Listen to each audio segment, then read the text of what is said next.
Hello, welcome to today's webinar from APQC, sponsored by Esker, Driving Supply Chain Efficiencies with Digital Order Management Solutions. Thank you for joining us, and I'm Marisa Brown, APQC Senior Principal Research Lead for Supply Chain Management. In this webinar, I look forward to sharing with you some insights and data from some of our recent research. And my co-presenter, Graham Smith from Esker, will also be providing insights and real-life examples. And now I'd like to ask Graham to please introduce himself and Esker. Thanks, Marisa. Hey, everybody. Graham Smith. I'm a business development manager here at Esker. I've been with the company about 5 years, and I help companies who are really struggling to achieve some of their digital transformation goals, specifically around some of those customer services processes. And a little bit about Esker. So Esker started out in 1985 as, with a goal in mind to help companies deliver different documents electronically. Today, Esker is recognized as a leader in AI-driven process automation to help drive greater efficiency, accuracy, and visibility across those order to cash and procure to pay cycles. From a procure to pay standpoint, Esker has solutions from procurement to accounts payable, and companies turn to Esker when they're struggling to capitalize on early pay discounts, improve supplier relations, and really manage supplier terms.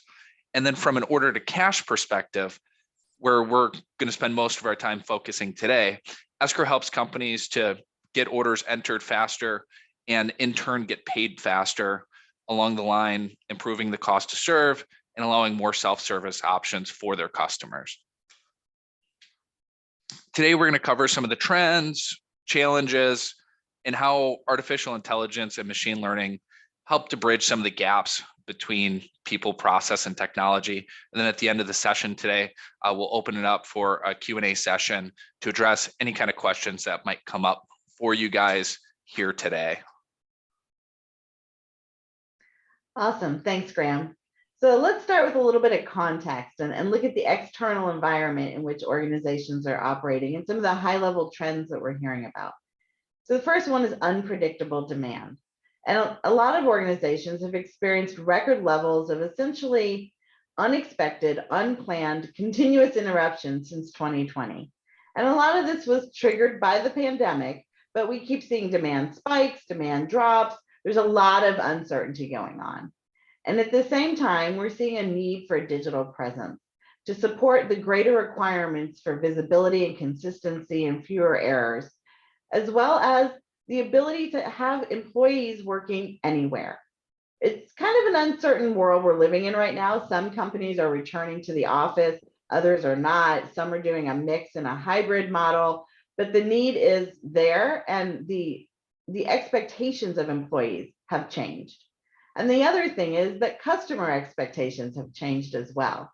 And today we're seeing that customers are really bringing their personal experience to the business world and expecting the same speed for their orders as well as consistency across channels that they get in their personal life. And so they're really looking at, companies are really looking at how do they compete based on the ease of doing business with them. And that directly impacts the customer experience. And we're seeing that superior customer experience and really slick order management can really become a sustainable competitive advantage. And I think you nailed that on the head, Marisa. From my perspective, what I'm seeing is companies are looking for better visibility into specific trends. If you can't report on it, you can't make actionable decisions on it. And customers just setting a whole new type of expectation with everybody looking for, that Amazon-like experience, more self-service options to get all of the data and documents that they need at their fingertips. Absolutely, we're well trained. That's true. And I think we're also seeing some changing priorities from leadership, because in normal times, which we may never know what those are again, optimizing back office activities like paying bills and processing orders, collecting cash, that doesn't usually get to the top of the organization's priority list. But we're finding out now, just like we saw back in the last recession in 2009, that no company is really immune to the effects of this uncertain economic situation we're living in. It may be a downturn, it may be just we don't know, right? There's a lot of unknowns right now. And especially we're seeing the ebbs and flows of the global pandemic impacting companies. And so I think that a lot of cash compromised CFOs and COOs are really turning their attention to trying to minimize supply chain disruptions because they're negatively affecting working capital. Not every disruption is controllable, but for those where they can, they want to try and find viable alternatives. And I completely agree with that. With the great resignation that we saw recently, it's hard to keep people in the seats with the constant flux of the supply chain, with all the various disruptions. If you can't kind of hone in those processes, gain more visibility to some of those processes, minimize some of the workflows that might be associated with those processes, it's just very difficult to do business today. Sure, so true. In a 2020 survey, nearly a quarter of executives and their companies were prepared to turn, the COVID crisis into an opportunity. And the intent there was to really accelerate some of the deal volume. And this is either a moment to seize or sustain a competitive advantage, or risk really damaging the financial health of the organization. This kind of reminds me, I remember on LinkedIn, I saw a meme that was going around that, jokingly said that everybody's chief innovation officer was COVID-19. And I think that's so true. So many companies were looking to adopt new technologies, starting to really roll out digital transformation roadmaps. And really a lot of those companies that saw that as opportunity, I haven't really seen them stop. They're, kind of took on some of those high level surface problems, and now they're really just diving in deeper and deeper and deeper to improve that bottom line. Yeah, I think with the pandemic, we learned we could actually do in 3 months what we thought would take 3 years. Exactly. So one of the things is, to your point, looking forward to the next 3 years, we're seeing that there's more to come to impact our organizations and our supply chains and order management. And the biggest impact that research participants said they see is from big data and analytics. There's more information and we have to make sense of it coming from more sources. And that was followed very closely by digitalization. And actually, both of those moved up the list from last year because, as you said, with the pandemic, organizations really had to pivot quickly to roll out new workplace tools that allowed people to work remotely and so forth. And now they need to ensure that they're achieving the ROI, or the return on investment, from those technologies they've rolled out. And the other thing we're seeing is process standardization.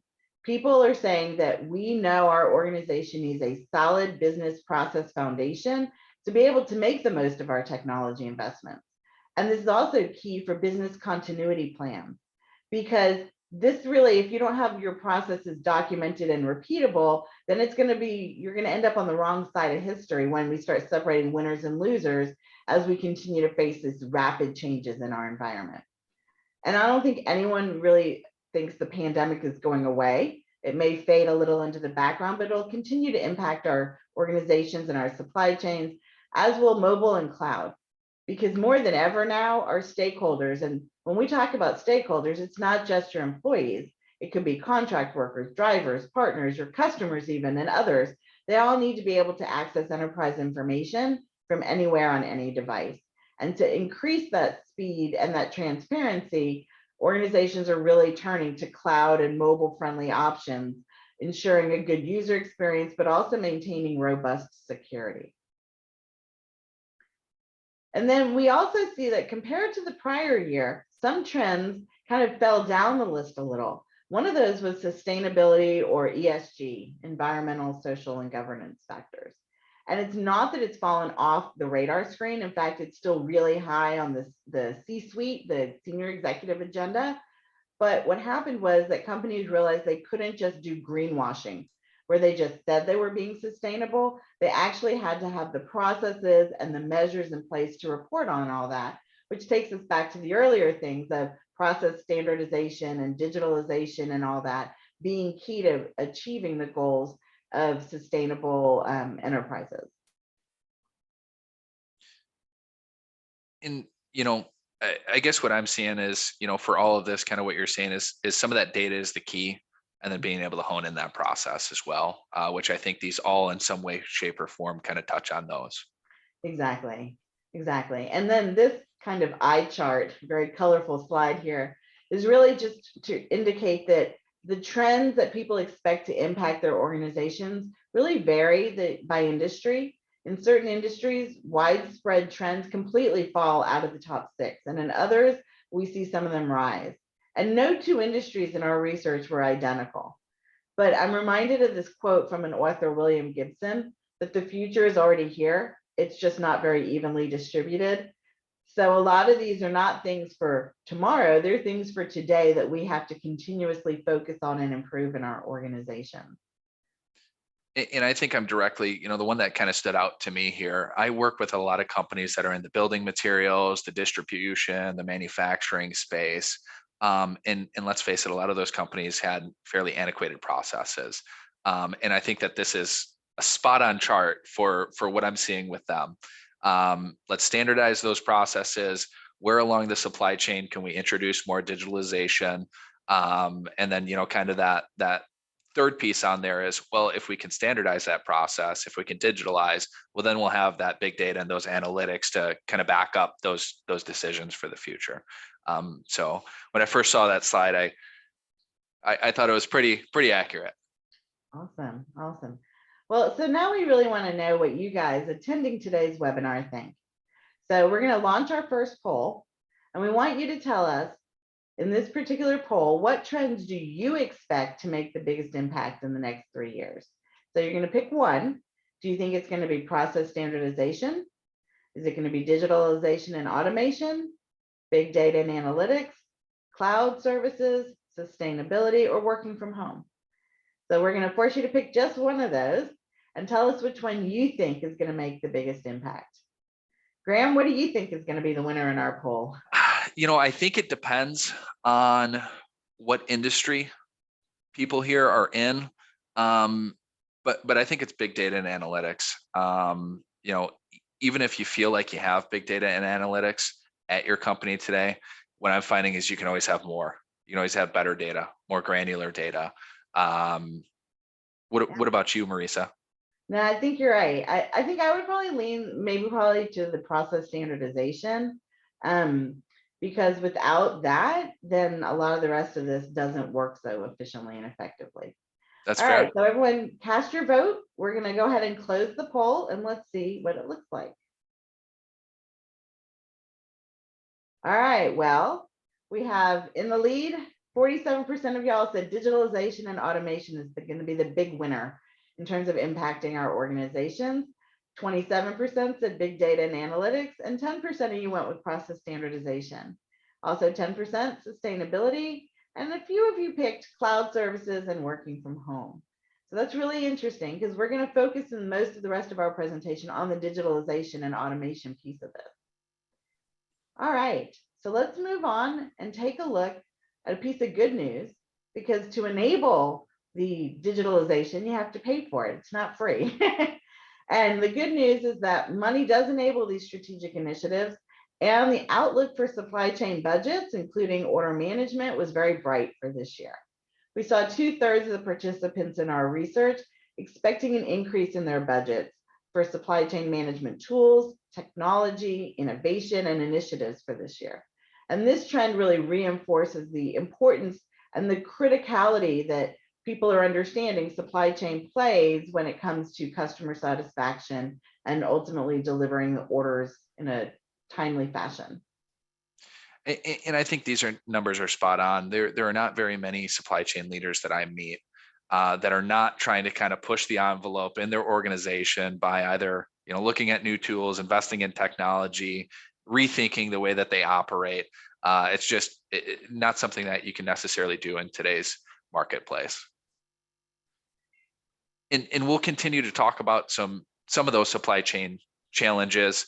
You're only as strong as your weakest link, and one weak link within processes like AP, order management, accounts receivable could mean the difference between a boom or a bust. And that's why it's important to pursue a coordinated approach to address all three areas with that aim to alleviate any of those supply chain challenges that might be associated with manual, non-automated processes. Most of the conversations that I'm having, again, are centered around order accuracy. Maybe that information is incorrect. Maybe they aren't being fulfilled accurately. A lot of companies lack the visibility to understand maybe when an order comes in versus when an order actually got entered. With any kind of manual process for order entry, companies can only do the best they can, and a lot of times that still leaves some errors. And depending on your industry, that error could cost $12. Or if you're in another industry, I was talking to a company the other day that said if an error happens, it's hundreds of thousands of dollars, because we manufacture large, heavy products that need to be sent via various shipping methods, and to get that back, it's very costly, and just a complete loss. And then lastly, missing any kind of SLAs with your customers, which can have, really the impact on that customer experience, and maybe even cause more customer churn. Yep, you're right. So if we even go up a level in the organization, look broadly at supply chain, one of the things that we found that's really, I think, quite relevant here is that the top obstacle to improving processes is a lack of collaboration across functions and also externally. And you see that the reason this is such a barrier and so problematic in a supply chain context is that this can be toxic, and really these disconnects, these lack of handoffs smoothly, those can really lead to ripple effects that ultimately affect your customers and their abilities to get their orders on time, complete, damage-free, and with accurate documentation. And we also see that workforce engagement is a problem. And you mentioned the Great Resignation. And we've seen that there's been a toll taken on employee engagement from all the chaos that we've gone through these last few years. And research has proven that there is a direct relationship between employee satisfaction and customer satisfaction. So collaboration, while an obstacle, is actually an actionable obstacle. So there are things organizations can do to break the barriers and better collaborate. And this is something that is within an organization's control. Unlike last year when the top barrier was too much change, well, there's nothing you can really do about that right now. But this is something that we know the changes aren't going to stop, so we can, within our organizations, figure out how to better collaborate and work together in terms of serving customers and improving their experience. And those interdepartmental communications are key. One thing that we'll talk about a little bit later in this webinar today, Esker came out with a solution a few years ago, because there was a need for better communication, better audit trail, and better visibility, not only with internal customers, but also with external customers. So having a single interface that allows you to communicate with those customers, identify any kind of root causes associated with various inquiries, and then being able to, again, make that data actionable is big. It's key. Agree. So good news is that almost 80% of organizations say that they, in the face of all these problems that they're having, they have taken a proactive approach and modified their strategy to head off these obstacles. And it was almost 80% for this year compared to 68% last year. So as organizations, we're learning how to be flexible and adaptable and be more resilient in the face of these disruptions that we're dealing with. And in some industries like consumer products and packaged goods, it was as high as 95% of organizations that have had to modify their strategies. So as a big picture, we are learning to deal with this and getting better, but we still have some room to improve. I think that's a completely fair statement. And we'll touch on a bit, how automation works, what it is not. If cash flow is the lifeblood of a business, it only makes sense that achieving optimal performance requires high functioning circulatory system throughout the organization. And this is precisely what automation delivers. 100% cloud-based solution that spans across cash conversion cycles, and it really transforms the way that customers and suppliers interact with your organization. So, what is automation? Automation allows companies to eliminate manual tasks, to accelerate cycle times, can boost staff productivity and morale, as opposed to kind of having some of those manual antiquated processes in place that, if people are coming in to simply enter data, that gets a little grueling at some points. It also allows companies to enhance visibility, improve that customer experience, and lower any kind of customer churn, and then simplifies and standardizes complex processes, promoting more business continuity and flexibility. What is it not? It's not a way to reduce headcount. I work with a lot of companies, and what I see, headcount is always a conversation that gets brought up. But typically the goal is not to reduce that headcount. It's to remain headcount neutral and allow natural attrition to potentially take place in the future. And more often than not, it's repurposing the individuals to higher value tasks, upskilling them to focus on more supply chain type activities, such as planning and fulfillment activities, and really turn that customer care team into more of an account management team that can improve the customer experience. And again, that morale gets improved by allowing some more advancement opportunities. Automation is it's not an ERP replacement. It's not an EDI replacement. It's meant to couple those platforms and complement those platforms by bridging some of the gaps that might be in between there. It's definitely not a one-dimensional tool. With a multitude of capabilities, AI-driven automation goes far beyond basic efficiencies to provide end-to-end benefits. And really, it can be a shortcut to success to get a high impact in a short amount of time. In a recent PwC survey, 54% of executives said that AI solutions have increased their productivity already. 72% said that AI will enable humans to focus on more meaningful work.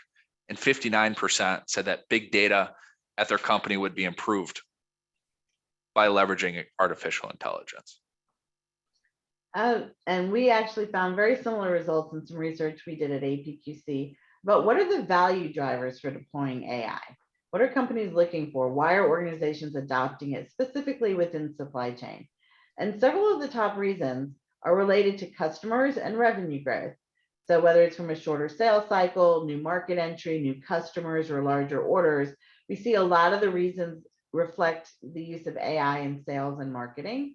But in the second spot, we see is improvement in customer satisfaction. And that's really relevant for today's webinar because it's about getting the order right.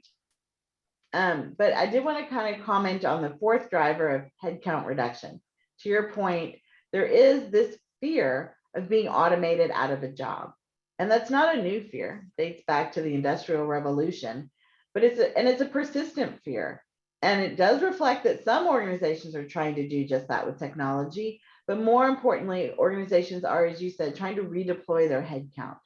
And with so much uncertainty happening in the workplace and so many organizations kind of in and out of survival mode, it's critical to keep your knowledge that you have in your organization. And to that end, what we see is that rather than replacing employees, AI is changing the skills that they need to be successful. And so I want to talk just a brief moment about what are these new skills that we're seeing. And as a result of adopting AI, supply chain professionals are taking on more tasks that require social or interpersonal skills and also deep work skills. And deep work is a term coined by Cal Newport related to focusing intensely without distraction, like really engaging in thoughtful, critical thinking. And technology is not a substitute for relationship building skills. I always like to say the robots are not going to happy hour yet, or hopefully never. But as the technology frees up time for this more value-added insight and analysis, AI increasingly is requiring people who can listen to stakeholders and customers, communicate effectively, innovate and be creative, and think critically and strategically about how to solve challenges, some of which we've never before encountered. And to kind of echo, some of the comments that we've made earlier, just regarding that great resignation, a lot of the supply chain executives that I'm talking with are just telling me, horror story after horror story that, we're trying to keep people in the seat. We just can't keep them. We struggle to even recruit people. So we need kind of a different way to think about this team, by adding, again, more strategic thinking into their day, focusing on planning and fulfillment activities, and then creating a better roadmap for that advancement. I was talking to a distribution company last year, and I really liked how they thought about their customer service team, because they saw that there was a high amount of turnover. And this was really prior to COVID when they implemented this, and prior to some of the challenges that we're facing today. But they saw some of that turnover, and on those exit interviews, what they were hearing is, well, I just don't feel like there's anywhere I can go from here. So I actually broke it down into 6 different task focuses, with the end goal of being more of an account management or inside sales position. And since then, their turnover has been extremely low, and they're looking at automation today to help kind of bridge some of those gaps in between there, to add on more of those strategic tasks as well. That's great. Yeah, and one of the things that we see is that technology can help. It's not the solution to every problem, and not every type of technology is equal. We asked people about the benefits of widespread deployment of robotic process automation, for example. And RPA refers to automation that combines process steps with decision models or business rules with little to no human oversight. And while the benefits were there in terms of saving time on repetitive tasks and improving quality because you have fewer manual interventions and fewer opportunities for errors, it's not a be all end all silver bullet for everything, but it does help create that more meaningful work that you're talking about people looking for. Now, on the next slide, we look at hurdles to the widespread deployment of RPA. And it's not free, and and employees are still a little bit resistant, back to the fear of the robots taking over. But this technology is limited. And one key takeaway here is that just because you have a hammer, not everything is a nail. In other words, RPA works best in a high volume transactional process with limited variation and very clearly outlined business rules and decision models. So I think that while beneficial, you have to select the right tool, if you will, for the opportunity. And so now I'm going to turn it back to Graham to talk a little more about all the different technologies. Definitely. So, what are some of those technologies out there? Where do they fit into the marketplace? And how could they help? One thing that Marisa just touched on was robotic process automation, which allows companies to mimic some of those manual repetitive tasks, but it does only work with structured data.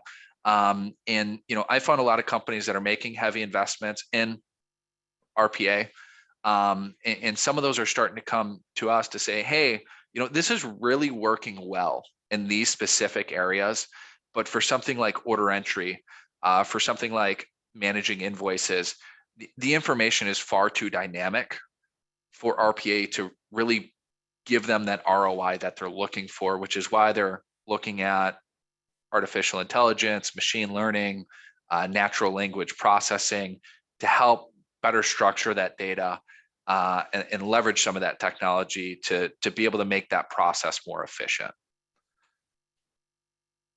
Back in 2018, there was a study done by the Grandview Research Group that predicted that the RPA marketplace was going to reach $3.1 billion by 2025. That's a compound annual growth rate of 31%. And I was thinking about this number. And 2018 was quite some time ago now. And I wouldn't be surprised if RPA had already reached that goal and if they'll exceed that by 2025. Because again, there's definitely a place in the market for it, But the fear there is that you do need to be select with where you choose to leverage that kind of technology. Yeah, and so I'll just share some data from a poll I did this summer, just a month or so ago. And we found 39% of our respondents are currently using RPA in their supply chain, and another 46% are exploring it and planning to use it. So we only found 14% are not using it and don't plan to use it. So to your point, it is really becoming quite common at this stage. Yeah, and I think that there's, again, there are definitely places for it when you have some of those back end processes where somebody needs to click a checkbox every time this transaction happens. Perfect. When things are constantly in flux and changing and dynamic, and there's multipliers and other various, tasks involved, that's where it may not be such a great fit. And I'll touch on, what AI-driven processes look like, at least from an Esker perspective. So some of that technology based within that artificial intelligence is a few things. So we have a neural network of various documents that we've seen over time that we can associate for first-time recognition, and then some deep learning and some auto learning technologies coupled with machine learning to remember that information over time allows the system to get smarter and smarter and smarter the more that you use it.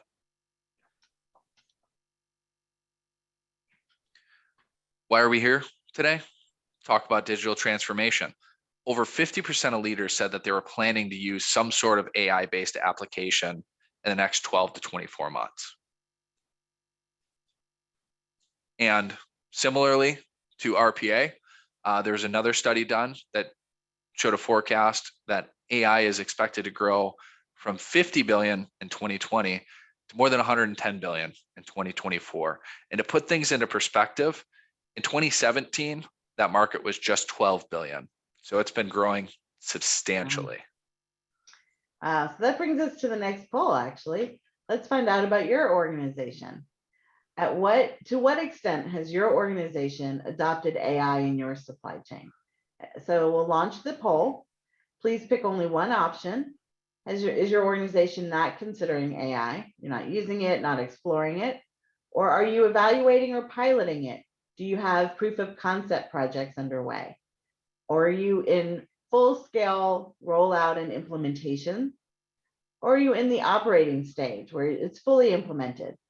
And optimizing means it's already been implemented and now you're improving it. You're into the next iteration.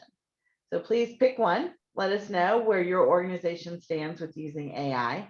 And then, spoiler alert, we'll share what it looked like from the research that we conducted to see what organizations shared with us. Graham, how do you see this shaking out? What's your prediction? I think this is a tough one. I really do. I think most companies in some way, shape, or form are evaluating or piloting right now. A lot of companies are out there implementing. And there's so many different technologies out there that I would be hard pressed to really select something here. But I'm going to go with evaluating, piloting, or implementing. What are your thoughts, Marisa? Yeah, I think I'm going to go with you there. Okay. Let's go ahead and close the poll and see how our attendees are doing. Well, look at that. 55% are evaluating or piloting AI, and 23% are not considering it yet. We have 14% operating, 9% implementing, and nobody is yet optimizing. So if we close those results and take a look at what it was like for the participants in our research, I think we're going to see something very similar. We saw that across the supply chain, AI is still in relatively early stages. Only about 38% of the respondents in our research are beyond the stage of piloting the technology. And more than 1 in 5 are still only considering whether they're going to adopt AI for their supply chain. So still early days here. But as Graham said, automation can mean many things, and there are a lot of different kinds of technologies. So APQC really wanted to understand the usage of specific tools in a key customer-facing process, specifically order to cash. And what we found was really kind of surprising. We found that more than a third of the respondents to our order to cash research are using only simple or no automations at all in this process. And given the expectation we've talked about from customers for rapid and seamless buying experiences, and even the availability of all these process automation tools, this is surprising.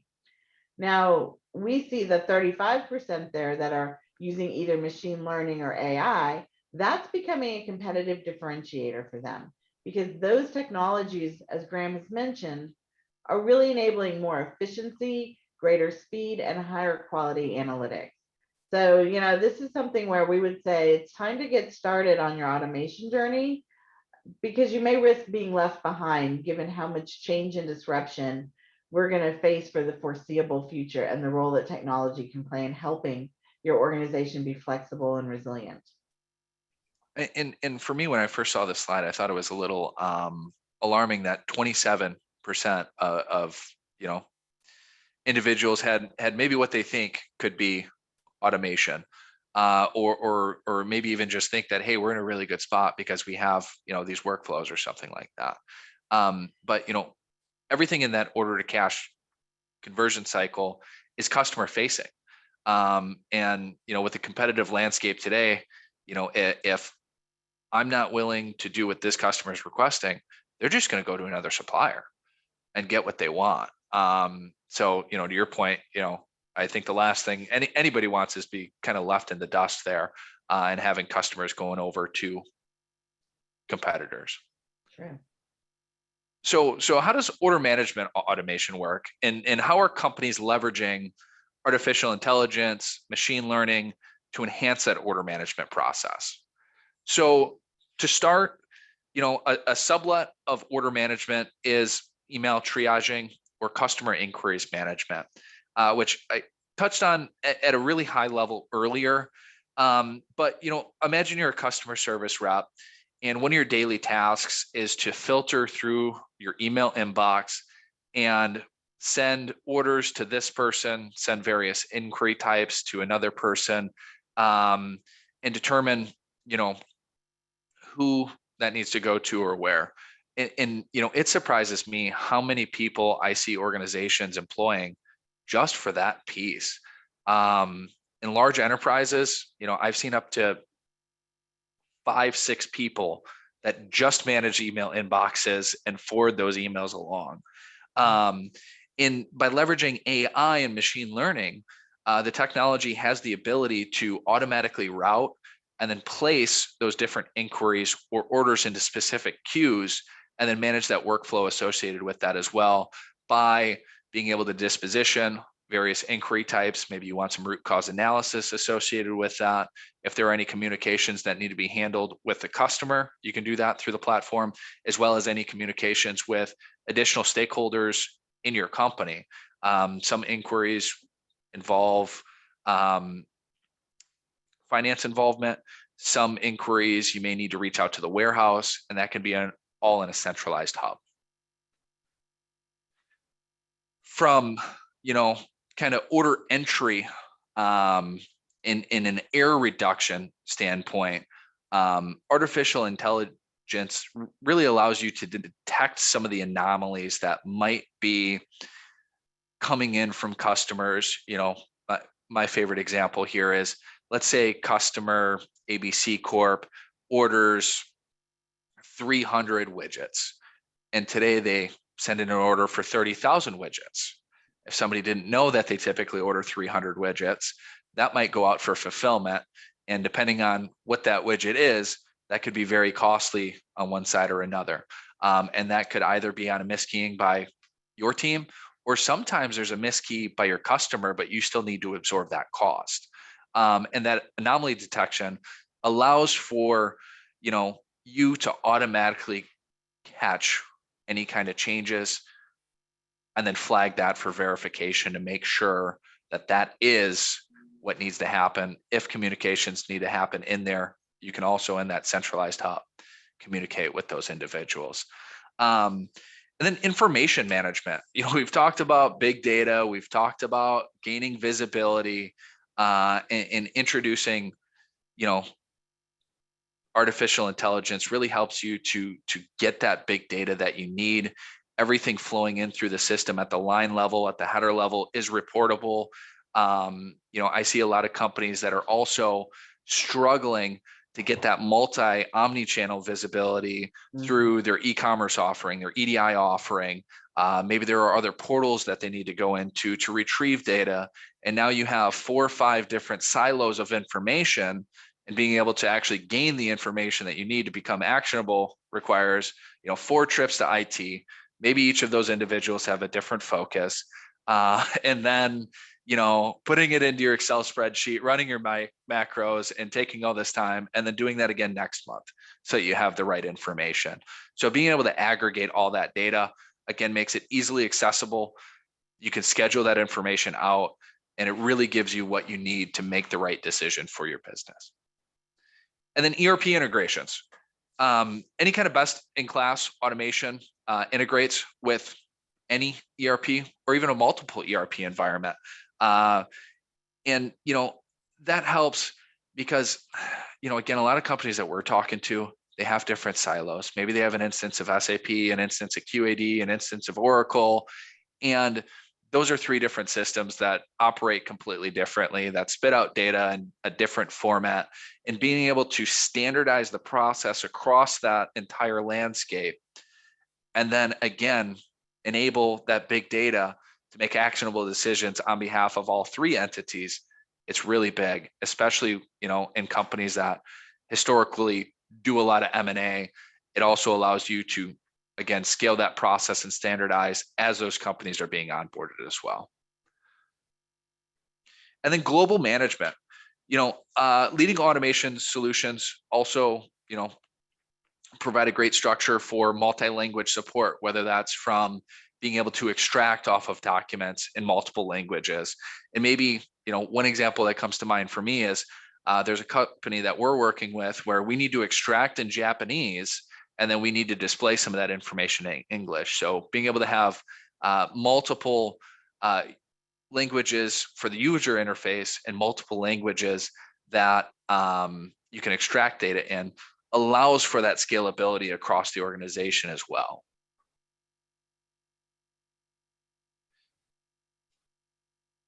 And then custom dashboards, being able to design that workspace, that workbench, how you need it to look, whether that's at a user level, at a management level, at an executive level, is big, because then you can log in today, you can see the tasks that you need to complete, you can see the reports that you need to obtain, you can schedule those out if you need to, and then you can also make some of that information actionable for coaching as well. And who doesn't like a mobile app? The ability to take some of that information on the go. A lot of people are moving around. They're traveling. 2 years ago, I think we're all in a standstill.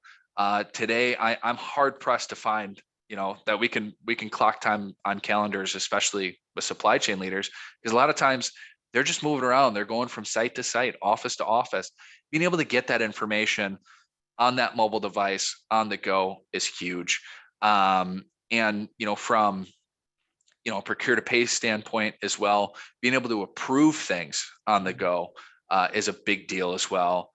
Or, if sales reps are maybe going into different locations, they're doing a vendor managed inventory, being able to have them enter it right then and there, get it in the system, big deal. Absolutely. And there's so many payoffs really from automation, and we've been talking about a lot of them. But one of the things that we see is organizations with more automation. In our research, we can show that they actually have better performance on key performance indicators and a better customer experience. And internally, we see that those organizations also have better governance of their processes. A lot of them, for something like order to cash, have global process owners, just as Graham was referring. They're able to get that holistic view of the entire process across the enterprise through the use of automation. They have clear accountability for master data management. And this is so important because the data, if you're using your circulatory system, right? If you have bad data, your blood is tainted, I guess. But garbage in, garbage out. And the thing about master data is it can't be a one-time fix. It has to be governed in an ongoing, continuous manner. And there's also a need for improved efficiency in terms of the speed and quality. So while improving customer satisfaction is a critical thing, we see that during the pandemic, too many organizations shifted the focus to be more inward for survival and cost reduction. But now we're starting to see, once again, that external focus and understanding that what we're doing inside is all in service of the customer and getting them their orders in a timely fashion. And one thing that I wanted to call out on this slide too is there's a lot of companies that I talk to that think that they're fully automated. And truly, when it comes down to it, I haven't met a single company that has everything honed in perfect, exactly how they want it to be.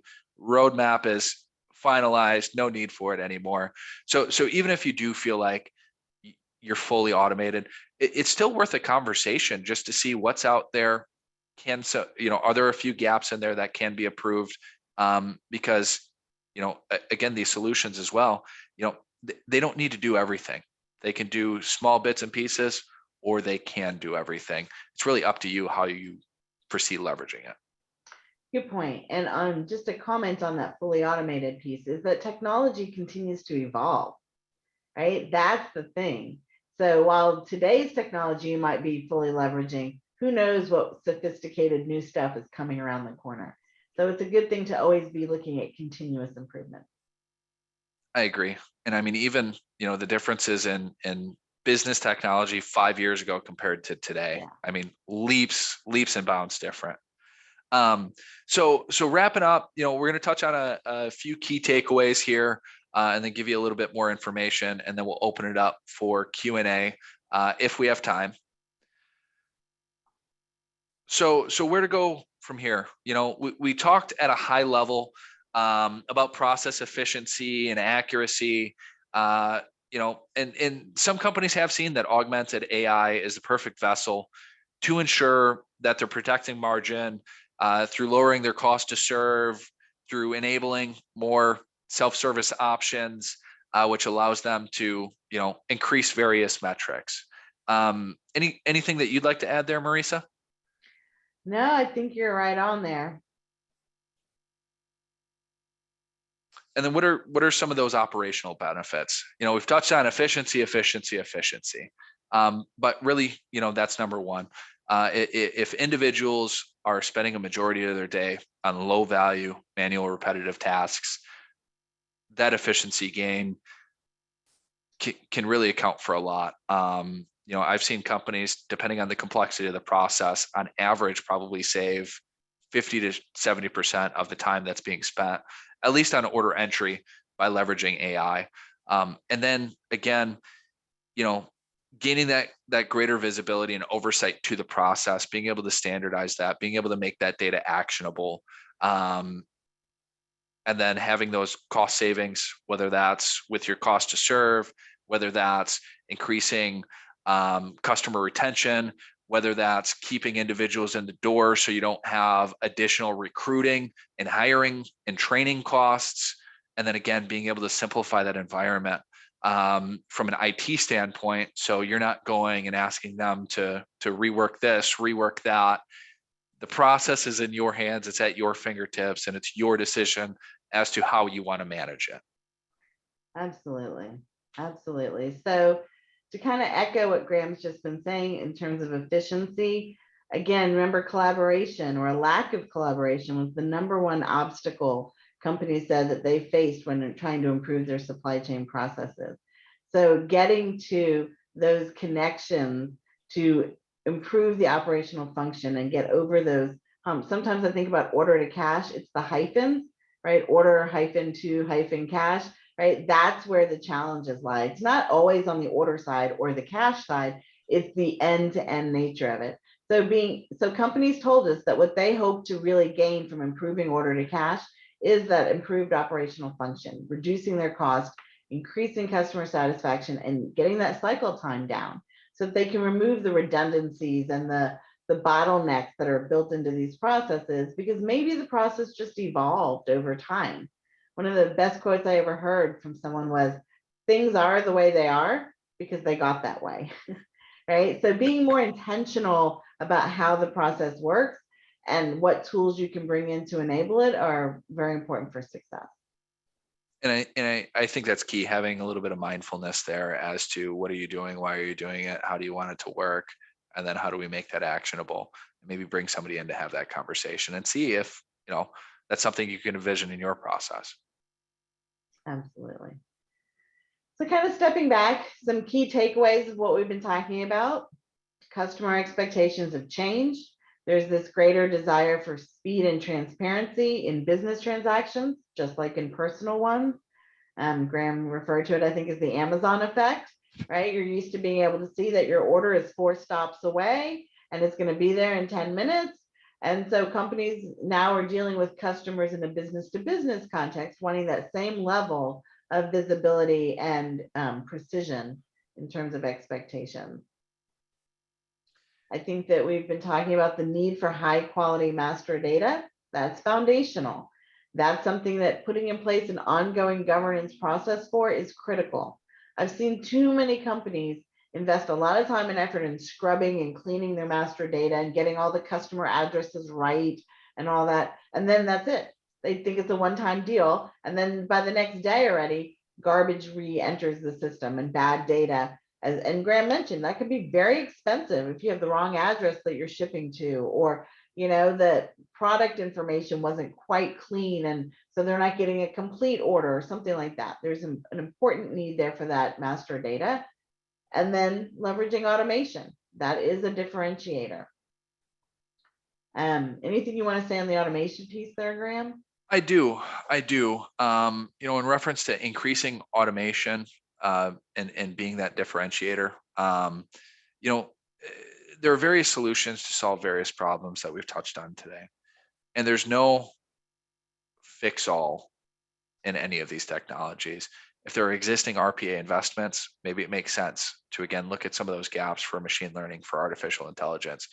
And on the flip side of that coin, if you already have some machine learning, some artificial intelligence in place, maybe RPA is the key, or maybe there's another technology out there that can help bridge those gaps and gain that end-to-end efficiency that you're looking for. And then I wanted to touch on one case study from a company called Therapeutics. They're a med device company down in Denver. In order to support the growth that they were experiencing with their commercial operations and the rising volumes of orders, Therapeutics, they sought fully scalable automation to help facilitate faster, more accurate order entry while integrating with their SAP S/4 environment. And they found that they were able to process 59% more orders in the same time. They were able to save $300,000 after 1 year of automating with their IRR. And then also there's a 72% reduction in the amount of errors that were being processed, which again, company like a medical device company, something goes out that wasn't supposed to. And in their instance, I think they do, hip replacements, joints, things like that, that can be very costly. So being able to reduce that is great. And then another story that came to mind was Pelican, which I think it's a great example where lead times played a major role in driving a project. They were able to accelerate their delivery time by up to 1 day by being able to get those orders entered into the system faster. A lot of companies that I've been speaking with recently, struggle that orders are just sitting on the workbench for a day, 2 days, 4 days, depending on your industry. And being able to increase that cycle time is great. They were able to decrease any late fees that were associated with the terms they had with their customers. And then they ended up having an 80% reduction in the time spent to actually enter those orders, which I thought was pretty cool. And then just a little bit on Esker. Esker has a promise to our customers that we want them to feel valued, understood, and engaged. And I think that value is really shown. Traditionally, the way that we kind of became who we are today is customers came to us and said, hey, we have this issue. We're hoping you can help us solve it. Through those relationships, we worked together and then ended up commercializing some of these solutions. And I think it shows a lot that most of the companies that we're working with today are looking for various forms, various modules of AI automation to help them really achieve those end-to-end goals. And then, like mentioned a few times, Esker helps companies on both sides of these wheels to improve any processes that have manual touch points, and enables these companies to be able to achieve their goals.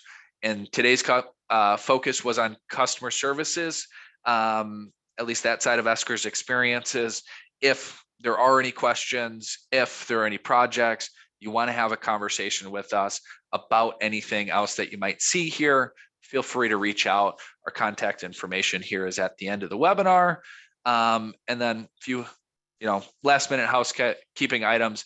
We touch on, kind of a global scope. Esker does have 13 subsidiaries worldwide. We can extract information in 130 different languages, and we've worked with about 6,000 companies in our tenure. Awesome. So we have time for, I think, only one question. So I will just say, if you have other questions, please submit them, or you can follow up with us via email and we will get back to you. Just real quickly, I'm going to just ask you, Graham, what challenge do you see the quickest turnaround for when it comes to automation? Where do you see the quickest hit, the fastest results when it comes to implementing automation? I think that's a tough one. But I would say if a company has the capacity, and this is mainly from a customer services standpoint, to at least get those orders and inquiries out of that queue, I think that's big. Being able to centralize the operations of where that information is going, how those communications are happening, I think that's huge. It's typically a rather small lift. Obviously, there's some change management associated with implementing any kind of technology, but that is kind of a slighter shift than maybe rethinking your entire order management process. Makes sense. Get them in on the front end faster so you can start to fulfill. Exactly. Awesome. Well, Graham, thank you so much for sharing your insights with us today. And I want to thank Esker also for sponsoring this webinar, and encourage all of you who are attending to feel free to reach out to either Graham or me if you have any additional questions or feedback. And then just a few reminders, everyone who has registered will receive the slides and the recording from today's presentation. And don't forget to take our webinar satisfaction survey when the webinar closes. We will make this webinar available on demand, so you will be able to access it afterwards. And again, if you haven't already connected with us on social media, I do encourage you to do that and stay engaged and get the latest updates. So again, thank you, Graham. Thank you, Esker. And I hope everyone has a wonderful rest of your day. Thank you, Marisa. Thank you, everyone.